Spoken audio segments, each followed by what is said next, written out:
All right, so anytime you guys get this message, life dispatch, you always want to call your dispatcher and they'll give you information pertaining the load. You're looking to come to Prime, want to get your CDL, have my videos played a part and you wanted to get your CDL, put me down as a referral. Driver code Maturo, MATURO. Also list Nikki Yost. Hi guys, I'm a recruiter here at Prime. I've been working alongside Junior for several years. If you would like to come to Prime, we would love if you would list his code and me as your recruiter. We would love to get you in here. If you have any questions, give her a call at 417-521-3598. Thank you guys.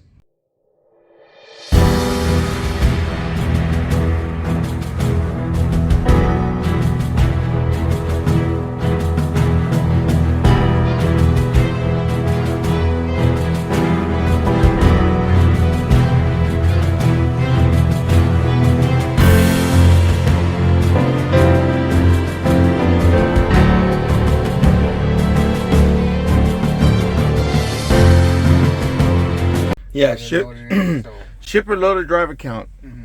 So we have to be on the dock. Okay. Count every piece, or in this case, bins or whatever. But yeah, shipper loaded, and driver count, SLDC, and you'll see that on the Qualcomm. Okay. Well, she said if it's anything under 30, are we expecting anything to be over? Sometimes they're short in product, so if they're short in product, then we gotta let them know before we leave. Okay. Yeah. All right, so we got our next load, and this would apply to if you're by yourself or like us, we're running team like. Same difference. So when I first started driving, I had a full clock. It was about 3:30 this morning, whatever. And then this is what my clock looked like when I ended driving. This morning when I got to the shipper, it said that I had 7 hours and 56 minutes on my 11-hour clock. So I got to the shipper, put myself on duty. I mean the receiver, I'm sorry. When I got to the receiver, so this is what my clock looked like when I got to the receiver. The 14-hour keeps on ticking down. If you see that number, it'll keep ticking down because the 14-hour rule overrides the 11-hour. Remember, the 11-hour is only counting down what you actually drive or you go on duty. So when I got to the receiver, I had 7 hours and 56 minutes. I put myself on duty, and then I went, we waited for the did the drop and hook. So I did the on duty, drove around, did the drop and hook, and then came out here outside the gate, and we've been parked here since. So this whole time we've been parked, we've been waiting on a load. So we just got our next load, and you looked at your clock is going down. You see it went from 4:49 to 4:48. Yeah. So at this point, you look at yourself and you say, oh man, I've been off duty 5 hours and 57 minutes. It says right here, duration. Yeah. You have two choices. If your next pickup is in between this time, meaning if you can go to your next pickup within the time that you have left on your DOT driving time, then cool. In this case, we know we don't. We're in the Northeast. We have to go down to Maryland. It's 3.5 hours of driving. Not saying the weather conditions or traffic. Plus, we have to stop and get a washout. So those are three things that I'm already considering. And I'm thinking it's going to take me a good 5 hours to get down there. So you're like, man, I need 5 hours to get down there. I don't have enough time. So what are my options? Well, you have two options. You can either do a split berth. You can do a 7-3, which is 7 hours in the sleeper berth, 3 hours off duty, or sleeper berth combination, or 8 hours in the sleeper berth and 2 hours sleeper berth combination with off duty. So it's either an 8-2 split or 7-3 split. It's the same thing except that there's a 1 hour difference. So in this case, we can do either the 7-3 or the 8-2, whichever one you want. So the 8 hours and the 7 hours have to be all in the sleeper berth. The 2 hours and the 3 hours be off duty. Off duty or sleeper or combination. All right. So once you do those 7 hours or 8 hours in the sleeper berth, your time will come back the same way it was when you first started that sleeper berth. So once I do my 7 hours or 8 hours, it's all going to come back the way it was. And that's, I'm going to have 7 hours and 56 minutes left to drive. Okay. So that way you don't have to do a full 11. Saying you got some hours left and it's good for your next pickup. So in this particular case, we've been on the off-duty sleeper for 6 hours. We're gonna change that because I forgot to put myself in the sleeper berth when we first got here, because we've been in the sleeper berth. So we're gonna go to certified, go all the way to the bottom, click on the clock, the time that you want to change. It's not letting me edit. It's not letting me edit because it's the current status that I'm in right now. So I'm gonna change this to sleeper berth.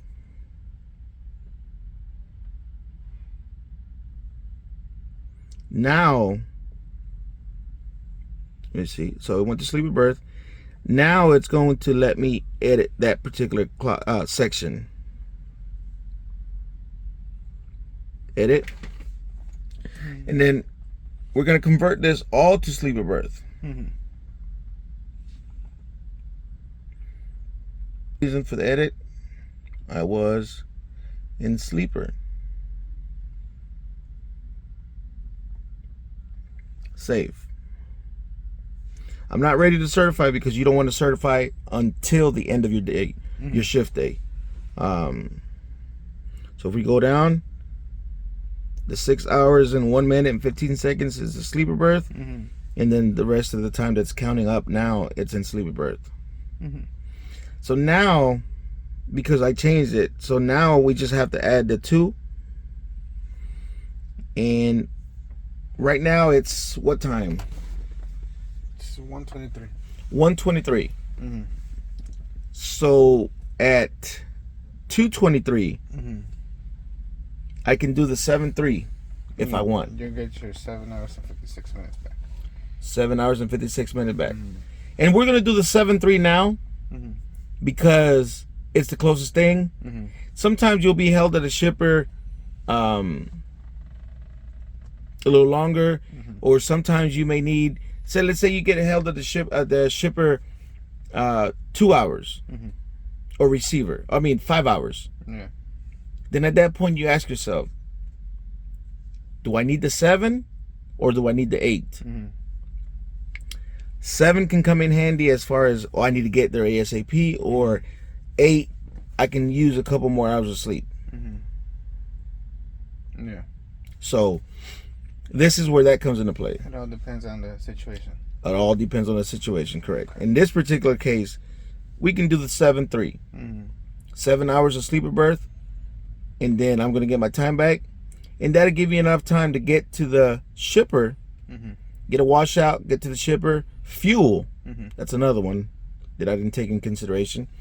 Fuel, and once we get there, then we'll be good. Because at that point, even if we don't get loaded today, you'll have a clock that you can drive after we get loaded, whatever. So, so I just wanted to show you this particular trick that we can use, because at this point, you're usually like, oh man, I've been off duty or in the sleeper berth for 6 hours. I got to wait 4 more hours. Because there's no point of you starting your clock now if you're not going to make it down there. Yeah. So you're like, man, I got to sleep 4 more hours or be off duty 4 more hours. No. That's why they created the 8-2, 7-3 split. And if you're going to do the 7-3, you have to check that box. Will pair with sleeper berth. And when that time comes, I'll show you what it looks like, and then you can see it for yourself. Okay. So again, this is a good option to have in case you run into a delay at a shipper or receiver, and you don't have to do a full sleeper berth, 10-hour break. Yeah. Okay. You can do a 7-3 or 8-2. Do you have any questions? No. All right. So when it gets close to that 2:23 in our time, we'll look at it and see what it does. Okay. So the whole reason that we're doing this now is we're a team. I don't want to run down my clock and start your clock for maybe an hour, because at that point we're gonna sit the rest of the night because we know we're not gonna get loaded early because our pickup's not till in the morning. So try to be efficient with the times that we have, meaning I can still run my clock and finish off my shift that I started this morning, and then you start your full clock once we get loaded. So another thing you can do as well is, you know, this is good for whenever you get stuck at a shipper receiver, and also you can do the reverse. If you were off duty or in the sleeper berth or off duty for 3 hours or 2 hours, and then you drive and then you go to sleep for 8 hours or 2 or 7 hours, then it'll give you the difference.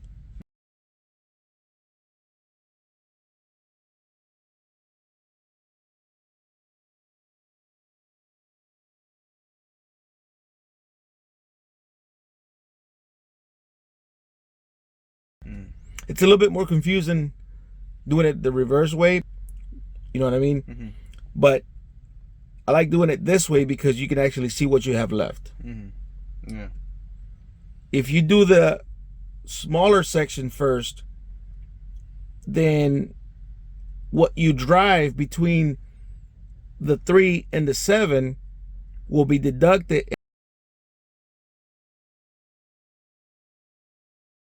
and given back to you after you do the 7.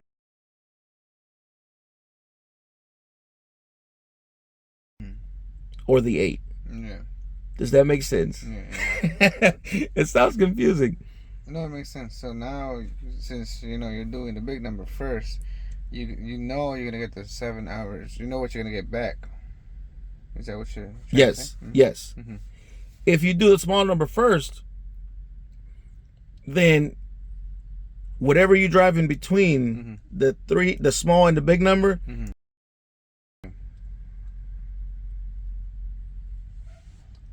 so let's say you drove 5 hours, then that means you'll have 6 hours back after the big number, the big portion. Yeah. All right, so it says, well, look, you see how it changed automatically? 7:56. Did it just change? No. No. It's been. All right, so we've been on the sleeper berth for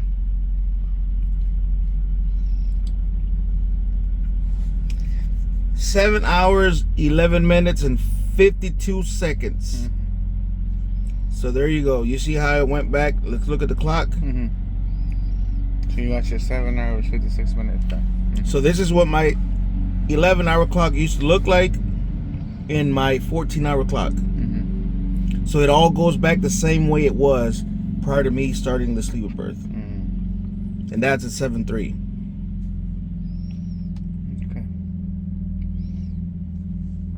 When you do the 7-hour sleeper berth, you would have to click on the will pair with sleeper berth. But in this case, our time came back automatically. So you would only click this if your time doesn't come back automatically.